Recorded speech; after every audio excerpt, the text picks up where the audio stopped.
Me and my wife, Jessie, had our daughter 2 years ago.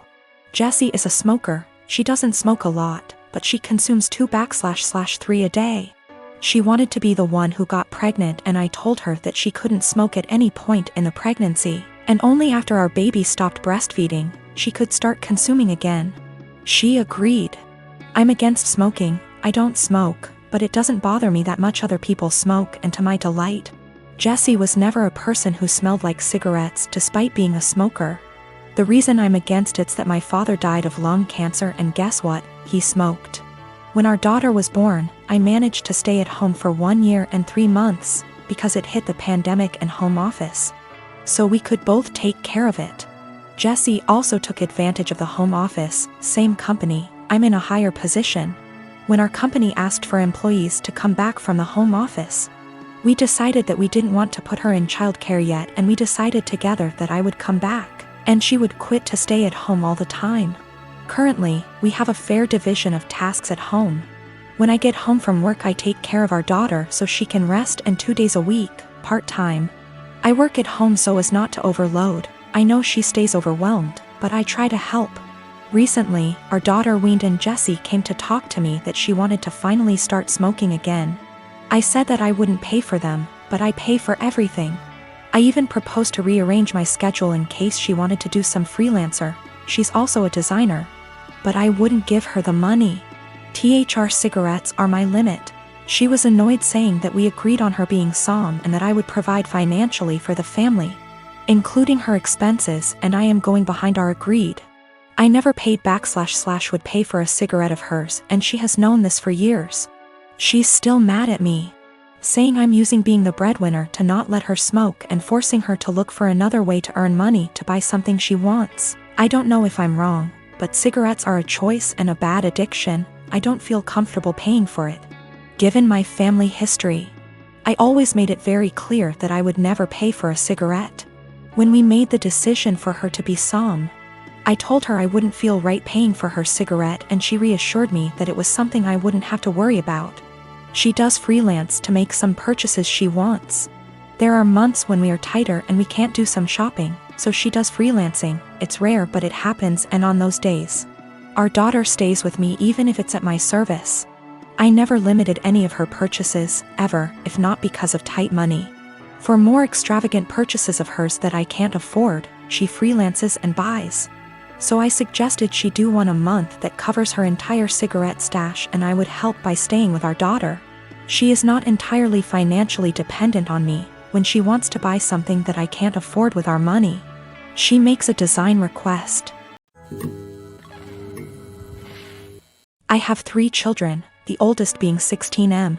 For my birthday last week, my son went out and bought me this swinging hammock chair that I had been wanting for 2 years, and it cost him quite a bit of his saved money, which I fully intend to put back into his bank account so he can continue saving. He was so excited to see me open this gift and couldn't wait to help me set it up. I told him he shouldn't have, that it was a lot of money, and his response was, "You never get anything nice. I wanted you to have it." And it was true. I usually don't get anything for my birthday or Christmases outside of Tupperware or soaps. So it might sound stupid, but I have cherished this swing ever since he got it for me. Especially where I finally have something nice that's mine. My sister-in-law comes over once a week to see all of us, and she immediately headed straight for my swing, which my son hooked up on our deck.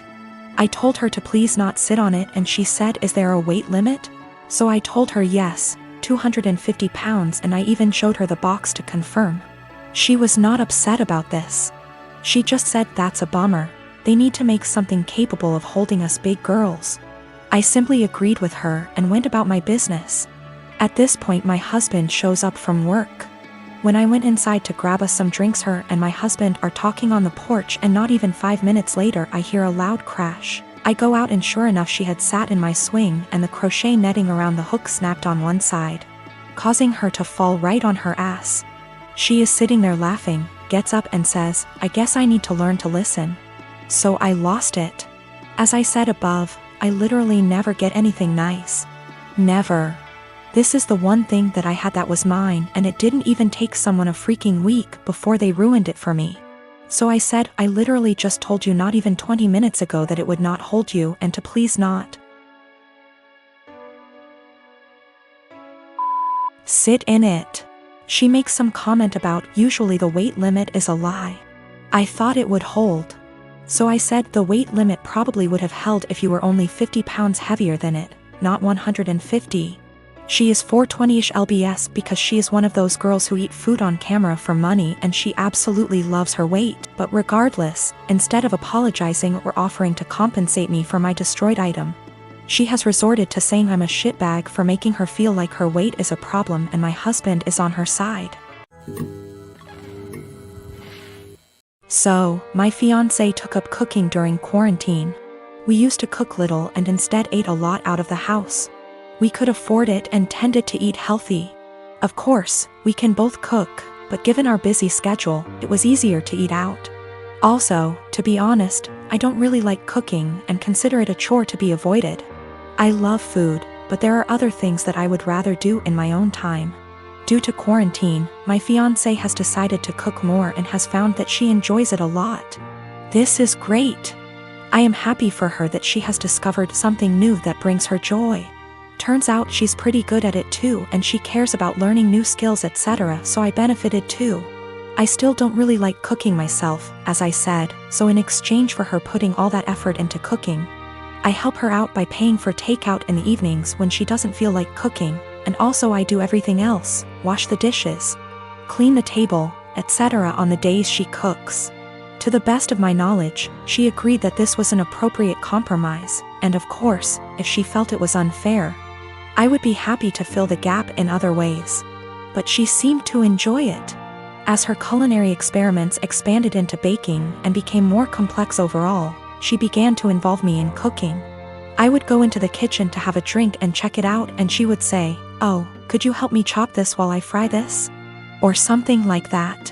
I cut carrots for her or something like that, chatted with her about food, and then went back to my business. I didn't mind it at all. But gradually I became her sous chef, especially when she wants to cook food together. Keep in mind that her culinary experiments are complex and sometimes take 2 or more hours. So my whole evening goes into these culinary endeavors, and it happens several times a week.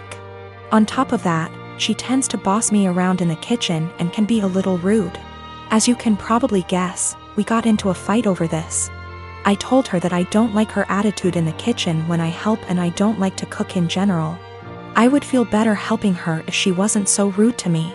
But honestly, I don't want to spend 8+ hours every week cooking. It's not my hobby, it's hers. If she wanted me to take part in cooking, I bought everything or cooked something simple. She was very upset. She said it was unfair, that I was enjoying the fruits of her labor but not doing my part. And that cooking took 2 hours and dishwashing / cleaning only half an hour. I told her that it was her decision to cook very complex dishes and that I would be happy if she made a simple pizza or roast. After a certain point, the sophistication of her dishes moves into hobby territory. And I resent being made to feel like a bad partner because I don't want to spend a few evenings on her hobby. We haven't really worked it out. I actually bought / cooked my own food a few times so I didn't enjoy the fruits of her labor. But that seemed to upset her even more and our refrigerator started to fill up with more leftover food than she could eat herself. Another time I helped her but told her I had to go on video chat at 8 p.m. and she got upset when I actually stopped helping, and left even though I told her beforehand. I'm afraid I told her somewhat caustically that I was not her sous chef to command the kitchen. I tried to discuss it with her again when we felt calmer. I told her that I liked that she found a new hobby. But it's her hobby and I can't help it and don't want to feel obligated to do it.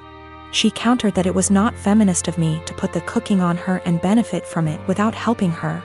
The feminist connection doesn't make much sense to me because neither of us used to cook much. And she decided to take up cooking herself, but of course I didn't tell her that. I told her that if she wanted to discuss the division of labor in our household, we could do so and come up with something new that reflected the fact that she now cooks more. We tried to do this, but she wanted to count all the time she spends cooking as time around the house. So, according to her ideal distribution of housework, she spends over 10 hours cooking just dinner each week, which somehow leaves me with almost all other chores around the house. I told her I didn't like it because cooking complicated meals is a hobby. It's not fair to say that 6/10 hours of her housework is actually her hobby, and I have to do the equivalent amount of real housework if that makes sense. So we are in a bit of an impasse. Am I really a bad feminist? I don't think I'm wrong. I'm very familiar with emotional labor, mental stress, and all that, but I may be wrong. I love this woman and obviously want to marry her. But we are usually good at making logical decisions, and this is the first time we have had such a disagreement. I don't know how to get her to understand the line between cooking as a necessary activity and cooking as a hobby. P.S. The fiancé has taken up cooking gourmet meals as a hobby. But now it becomes my responsibility to help out and do more housework that I don't think I should. My brother-in-law, Sammy, lost his home shortly after his divorce 10 months ago. He moved in with us and brought his twin daughters, Olivia and Sloane 18, with him a couple of months ago. His sister, my wife, and I have one daughter, Zoe 16, and she and her cousins aren't close but get along fine. Olivia and Sloane have no respect for Zoe's privacy, none. They used to walk into her room and take everything they get their hands on. Makeup, phone accessories, clothes, school laptop, etc. Zoe complained a lot, and I've already asked the girls to respect Zoe's privacy and stop taking things. My wife and Sammy saw no issue with this. After all, they're girls and this typical teenage girl's behavior. I completely disagreed. Last straw was when Zoe bought a $60 M.A.C makeup kit that looks like a paint set that she saved up for over a month, and one of the girls, Sloane, took it without permission and ruined it by mixing shades together while using it. Don't know much about makeup, but that's what Zoe said when she found the kit on her bed, and was crying. I told my wife and she said she'd ask Sloane to apologize, but I got Zoe a lock after I found she was moving valuable belongings out the house because of this incident. Sammy and his daughters saw the lock and weren't happy. The girls were extremely upset. Sammy asked about it and I straight up told him. He said, "My daughters aren't thieves. It's normal that girls of the same age borrow each other's stuff." He said Zoe could easily get another makeup kit for $15 from Walmart and shouldn't even be buying expensive adult makeup in the first place, and suggested my wife take care of this defect in Zoe's personality, trying to appear older than she is. He accused me of being overprotective and babying Zoe with this level of enablement.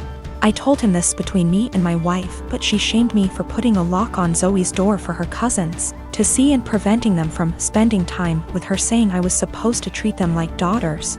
Then demanded I remove it, but I said this lock does not get removed till her brother and his daughters are out of our house. She got mad I was implying we kick them out and said her family'll hate me for this. So I reminded her that I let Sammy and his family move, in which something her own family refused to do, so she should start with blaming them for not taking their own son and niece's granddaughters in. If it wasn't for her family's unwillingness to help, we wouldn't be dealing with this much disturbance at home. Everyone's been giving me and Zoe silent treatment, and my wife is very much upset over this.